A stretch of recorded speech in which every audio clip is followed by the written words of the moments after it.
A wild recruiting cycle for the Tide. Remember, it began with the Nick Saban retirement. 2 days later, Kalen DeBoer tapped as new head coach.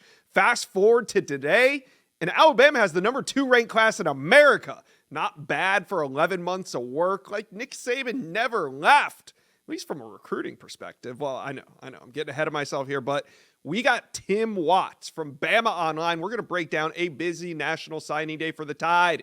But first, guys, do me a favor, smash that subscribe button. If you guys watched one of my Alabama videos from this cycle, then jump on board and hit subscribe. All right, let's bring in the great Tim Watts. Tim, what were Alabama's biggest wins this cycle? I think it starts with how well they evaluated. I mean, you think about it, they came in behind the eight ball, come from across the country, didn't have a lot of relationships here. Now, they did keep two pieces with Freddie Roach and Robert Gillespie, who were still on the staff. They're also Alabama, Mississippi natives. They had a lot of people behind them in the support group that helped them and, familiar with the Alabama program. But the rest of these guys were coming from all over the country. So I think the best thing they did, honestly, was sit down, make their evaluations, forget rankings, figure out what they wanted to do. And if you look at the guys they recruited who were 3-stars at the time, look at the guys and how they rose up. Keelan Russell is going to be the poster player who was a 3-star committed to SMU. Even some Bama fans didn't want him because he's committed to SMU. Flash forward, he's a top 3 player in the country, definitely in the discussion for number 1 quarterback behind Bryce Underwood, just had a great year. But it goes further than that. You got Latsir Brooks, wide receiver who's crept into the top 100. He was a 3-star from New Jersey. Jackson Lloyd, a classic guy. He's a 5-star offensive tackle. He was a 3-star from Carmel. They just did a great job evaluating, and they did a great job of hustling. I mean, you look what happened in the spring period where they had dozens of players coming through every year, which is totally different than what we were used to because Nick Saban saw some guys come in, but really it was more about football. But Kalen DeBoer and his staff had to do football, relationship, recruiting, everything at the same time. Yeah, you were there for the entirety of the Nick Saban era at Alabama. So were there any distinct differences from the evals of a Kalen DeBoer staff compared to Nick Saban? Or did you notice that it was pretty similar, at least this year? I think it's pretty similar. I mean, obviously, Nick Saban and his staff were extreme evaluators. They did a terrific job. Again, a staff not worried about rankings. Rankings can get overblown.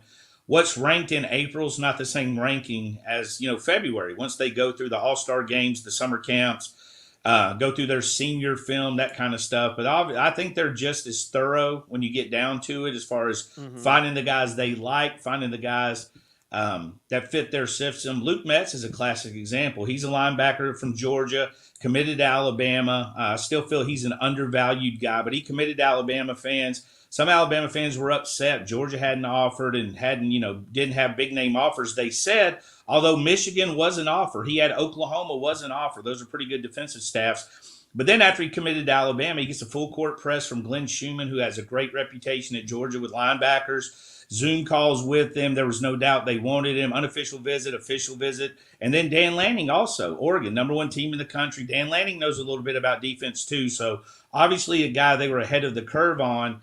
And but building relationships is what I think this staff does best. When you talk to the commitments, you talk to the parents, and even before they were committed, the spring, again, they were shaking hands, high-fiving, and there's a lot going on, but they are really good at building relationships.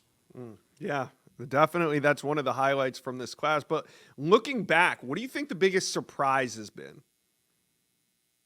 That, they're number 2 in the country. They're going to have a top 3 class. And the thing about it is there's a sliver's difference between 1, 2, 3, and 4, maybe 5. I haven't went that deep, but I mean, Alabama had a day where they were number 1 in the country, had some decommitment, went to 4, jacked back up to number 2 with Ivan Taylor. Another company updated their rankings and went to number 1. That's how thin this is. And that was a 24-hour window. I think them being number 2 in the country, it's not surprising as much as it answered all the questions. Because you remember Husky Harsin. We had a lot of Husky Harsin quotes from the Auburn fans.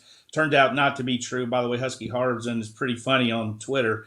But obviously did a good job, knew how to recruit, put a staff together. Courtney Morgan's been a big help there. But answered a lot of questions on the recruiting trail. And to me, there was more uncertainty of how will they do it than if they can do it.